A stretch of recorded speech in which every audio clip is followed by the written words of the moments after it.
இந்த படம் நாளை இயக்குனர் அப்படின்ற டைட்டில் வந்து ஒரு நீண்ட நெடிய போராட்டத்திற்கு பிறகு எங்களுக்கு இது கிடைச்சிது. அது கிடைச்சது எங்களுக்கு உண்மையிலே மிக்க மகிழ்ச்சி. ஏன் அப்படி சொல்கிறேன்னா, நம்ம எல்லாருமே சினிமாக்காரங்க. சினிமா அப்படின்றதுக்கு ஒரு போர்வை போத்தப்பட்டிருக்கு. அந்த போர்வைக்குள்ளே நம்ம என்னென்னா யார் யார் ஒளிஞ்சிருக்கிறா அப்படின்ற ஒரு விஷயங்கள் நம்ம வெளியில் கொண்டு வரணும். இங்கே எல்லா சினிமாக்காரங்களுக்குமே வெற்றி வாய்ப்பு அவ்வளோ எளிதாக கிடைக்கிறதில்ல. நான் உதவி இயக்குனராக பல இடங்களில் ஏறி இறங்கும் பொழுது எனக்கு என்னென்ன விஷயங்கள் நடந்ததோ அது என்னை போன்று இந்த இண்டஸ்ட்ரியில் இருக்கிறவங்களுக்கு நிகழக்கூடாது. ஏன்னா எல்லாத்துக்கும் ஒரு வாய்ப்பு ஈஸியாக கிடைக்காது. ஒன்று வாய்ப்பை உருவாக்க தெரிஞ்சுக்கணும், இல்லை வந்த வாய்ப்பை பிடிச்சிக்க தெரிஞ்சுக்கணும்.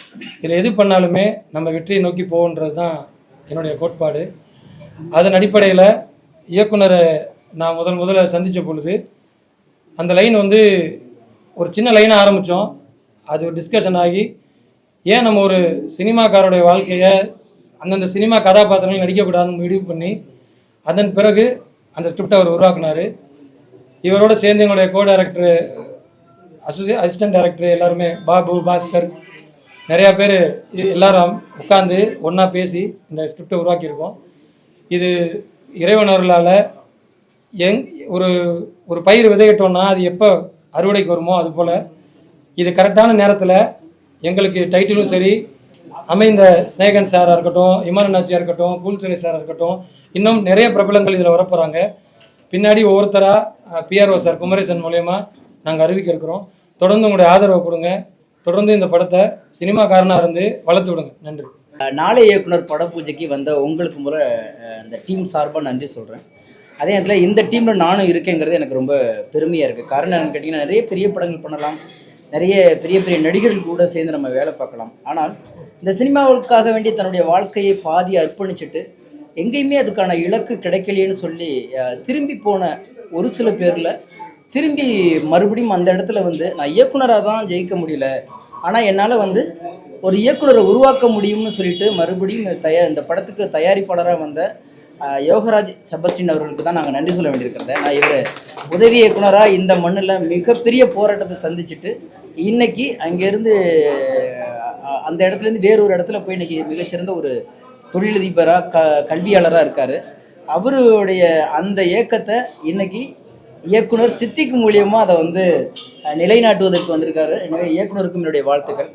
இந்த படத்தில் வந்து என்ன கமிட் பண்ணியிருக்காங்கன்னு எதுவுமே தெரியாது. திடீர்னு இப்போ தான் இயக்குனர் சொன்னாங்க. ஆனால் ஒன்று மட்டும் எனக்கு புரிஞ்சிச்சு. இந்த படம் வந்து அந்த ஒரு வரியில் எனக்கு கதை சொல்லும்போது சொன்னாங்க, நிறைய சினிமாவை பற்றி கதைகள் வந்திருக்கிறது, ஆனால் சினிமாக்காரர்களை பற்றி கதை என்பது ரொம்ப குறைவாகவே இருக்கிறது. அதுவும் இந்த படத்தில் ஒரு பெரிய சேலஞ்சாக என்ன பண்ணுறாங்கன்னா, இயக்குனர் அப்படின்னு ஒரு கதாபாத்திரம் இருந்துச்சுன்னா ஒரு இயக்குனரே வர்றார், பாடலாசிரியர்னா பாடலாசிரியரே வர்றார், ரியல் இன்றைக்கி யார் அந்த தொழில் செஞ்சுட்டு இருக்கிறாங்களோ, நடிகர்னால் நடிகரே வராரு, தயாரிப்பார்னா தயாரிப்பாளரே வராரு. இப்படி லைவாக இன்றைக்கி இந்த சினிமாவில் தான் செய்கிற அந்த தொழில், அந்த கலைஞர்கள் அப்படியே இந்த படத்துலையும் பிரதிபலிக்கிறாங்க. அப்படி ஒரு கதை அமைப்பை வந்து அவர் தயார் பண்ணி வச்சுருந்தது ரொம்ப ஆச்சரியமாகவும் இருந்துச்சு, ரொம்ப அழகாக வந்துச்சு, புதுசாகவும் இருந்துச்சு. பரவாயில்லையே, கலைஞர்கள் கூட சேர்ந்து நம்ம வந்து கதை விவாதம் செய்வதோட திரை விவாதம் செய்யலாம் அப்படிங்கிற ஒரு எண்ணம் தோன்றியதுனால கண்மூடித்தனமாக என்ன வேணாலும் பண்ணலாம் இந்த படத்தில் அப்படின்னு சொல்லிட்டு இந்த பட பூஜையில் கலந்துக்கிட்டேன். எனக்கு ஒரு ஆப்பர்ச்சுனிட்டியில் கிடைச்சல நான் ரொம்ப நன்றி சொல்கிறேன்.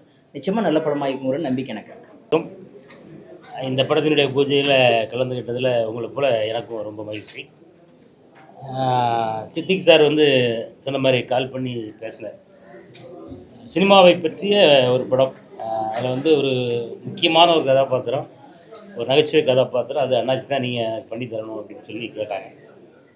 அதுக்கு முன்னாடியே நம்ம ப்ரொடியூசரும் ரொம்ப நாளைக்கு முன்னாடி சொல்லியிருந்தாங்க, அண்ணாச்சி நம்ம படத்தில் கண்டிப்பாக இருக்கணும் அப்படின்னு. அவங்களுடைய அன்புக்காக கதையை கூட நான் இன்னும் முழுசாகவே கேட்கல.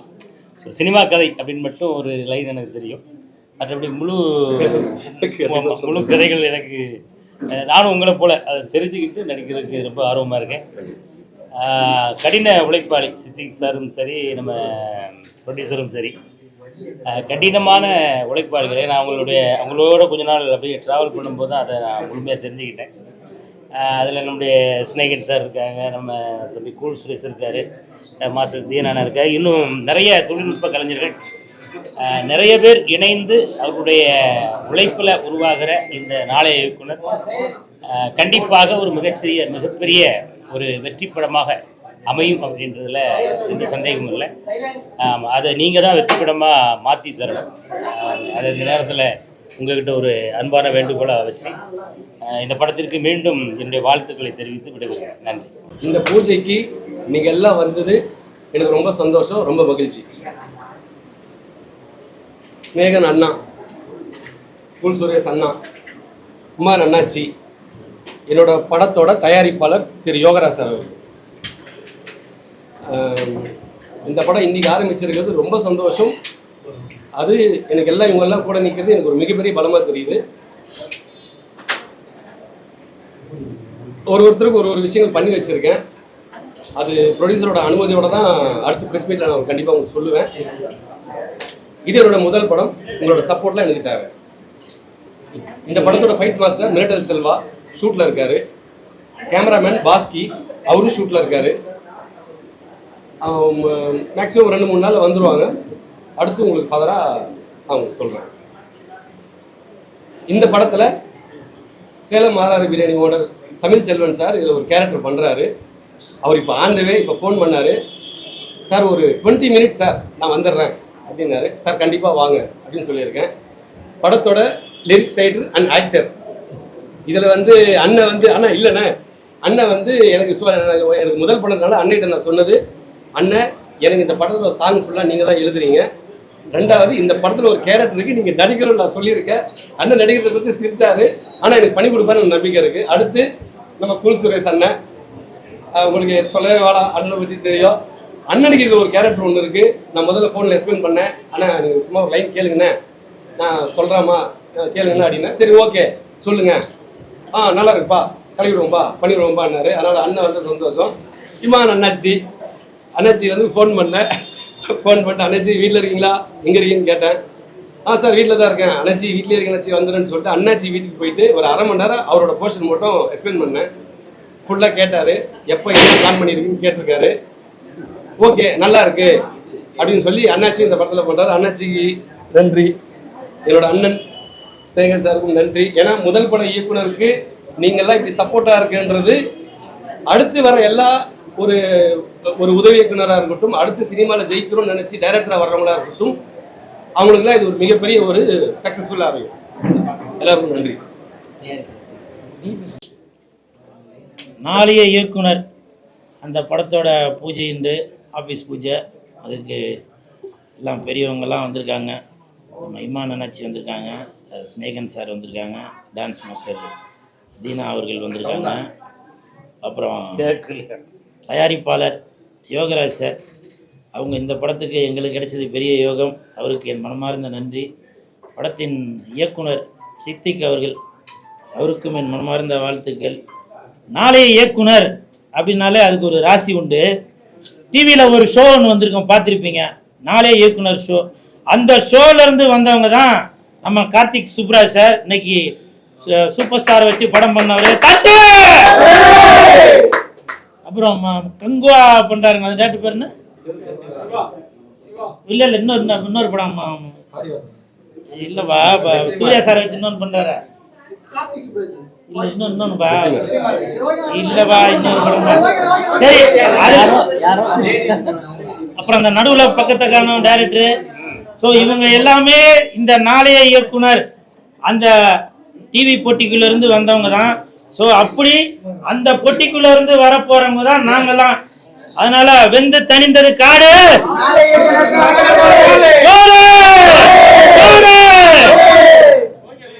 அந்த படத்தில் நான் நடிக்கிறது ரொம்ப சந்தோஷப்படுறேன். ஏன்னா இந்த படத்தில் எனக்கு வாய்ப்பு கிடைத்தது நம்ம இமான் அண்ணாச்சி மூலமாக தான் அப்படின்னு கேள்விப்பட்டேன். நன்றி இமான் அண்ணாச்சி அவர்களே. அவங்கள்ட்ட தான் சார் நம்பர் வாங்கி எனக்கு இந்த படத்தில் ஒரு கேரக்டர் ஒன்று ஃபிக்ஸ் பண்ணியிருக்கதா சொன்னாங்க. இப்போ கூட கேட்டிங்க, இந்த மாதிரி என்ன வரும்போதே டீமோட வந்துட்டீங்களா அப்படின்னு. அப்படி இல்லை, கூட்டம் இருக்கிற இடத்துல கூல் சுரேஷ் இருப்பான், கூல் சுரேஷ் இருக்கிற இடத்துல கூட்டம் இருக்கும். அதுதான். ஸோ அதனால எப்பவுமே நமக்கு பின்னாடி ஒரு கூட்டம் இருந்துகிட்டே தான் இருக்கும். அது அன்பால சேர்ந்த கூட்டம், பண்பால சேர்ந்த கூட்டம், பாசத்தால சேர்ந்த கூட்டம். விரைவில் நம்ம நாளை இயக்குனர் படத்தோட இசை வெளியீட்டாளர்ல உங்களை எல்லாம் சந்திக்கிறோம். சரிங்களா? ஏன் 4 கோடி இல்ல சார், 5 கோடி. எப்படி 5 கோடி சம்பளம் வாங்குற ஹீரோக்கு ஈக்குவலா நான் இருக்கேன். இது வந்து ஆடியன்ஸுக்கு தெரியும், டைரக்டருக்கு தெரியும், ப்ரொடியூசருக்கு தெரியும், எல்லாருக்குமே தெரியும். ஒரு கேள்வி கேட்டீங்க சார், அதை நான் ஃப்ளோவா சொல்ல வரேன். நடுவில் நீங்க அடுத்த கேள்வி கேட்டீங்கன்னா எப்படி சொல்றது சொல்லுங்க. 5 கோடி சம்பளம் வாங்குற ஒரு ஹீரோக்கு ஈக்குவலா நான் இருக்கேன். உங்களுக்கு நம்பிக்கை இல்லைனாக்கா ஒரு படம் வெள்ளிக்கிழமை அன்னைக்கு ரிலீஸ் ஆகும்போது தியேட்டர்ல வந்து பாருங்க. அந்த ஹீரோவோட படத்தை பார்க்கறதுக்கு எத்தனை பேர் வராங்க, இந்த கூல் சுரேஷை பார்க்கறதுக்கு எத்தனை பேர் வராங்க. இதை நான் வந்து சும்மா ஏதோ ஒரு ஆதங்கத்துல அகம்பாவத்துல சொல்றேன், நான் நடக்கிறதான் சொல்றேன் நானு. புரியுதுங்களா? இன்னைக்கு வந்து தியேட்டருக்கு படம் பார்க்க வர்றதுக்கு ஆடியன்ஸ் எல்லாம் தியேட்டருக்கு வரணும்னு சொல்லி நான் வந்து என் உடல் பொருள் ஆவி அனைத்தையும் செலவு பண்ணிட்டு இருக்கேன் தியேட்டர் வாசல்ல போய். அது ஏன்? நான் வந்து சினிமாவை லவ் பண்றாளு, அதனால சினிமா தான் என் மூச்சு, சினிமா தான் என் பேச்சு. புரியுதுங்களா? அதனால சினிமாவுக்காக தான் நான் உடல் பொருள் ஆவி அனைத்தையும் கொடுத்து கொண்டு இருக்கேன். அதனால எனக்கு பணத்தை செலவு பண்றதுனால எந்த தப்பு இல்லை. படிக்கட்டுல வரும்போது பேசிட்டு வந்ததா சொன்னாரு. உண்மையிலேயே படிக்கட்டுல வரும்போது நான் பேசிட்டு தான் வந்தேன். யார்கிட்ட பேசிட்டு வந்தேன்னா என் வாழும் தெய்வத்திட்ட பேசிட்டு வந்தேன், வள்ளல் கிட்ட பேசிட்டு இருந்தேன். புரியுதுங்களா? பாரி வள்ளல் கிட்ட பேசிட்டு இருந்தேன். அது யாருன்னாக்க சேலம் ஆர்ஆர் பிரியாணியோட ஓனரு மிஸ்டர் தமிழ்ச்செல்வன் சார், அவர் கூட தான் பேசிட்டு வந்தேன் நானு. அவர் அந்த வாரி வழங்கும் வள்ளல் அவங்க நம்மளுடைய இந்த நாளை இயக்குனர் படத்துல வந்து நடிக்கிறாரு அப்படின்னு சொல்றப்ப எனக்கு ரொம்ப சந்தோஷம். நான் கேட்டேன், எங்கண்ணா இருக்கிறீங்க அப்படின்னு கேட்டேன். தம்பி 100 எண்ணிட்டுருங்க, 100 எண்ணும் போது நான் அந்த இடத்துல வந்து நிற்போம் அப்படின்னாரு. அப்படி ஒரு தெய்வம் அவரு. அவர் கூட தான் பேசிட்டு இருந்தேன். ஓகே, வந்துருவாரு.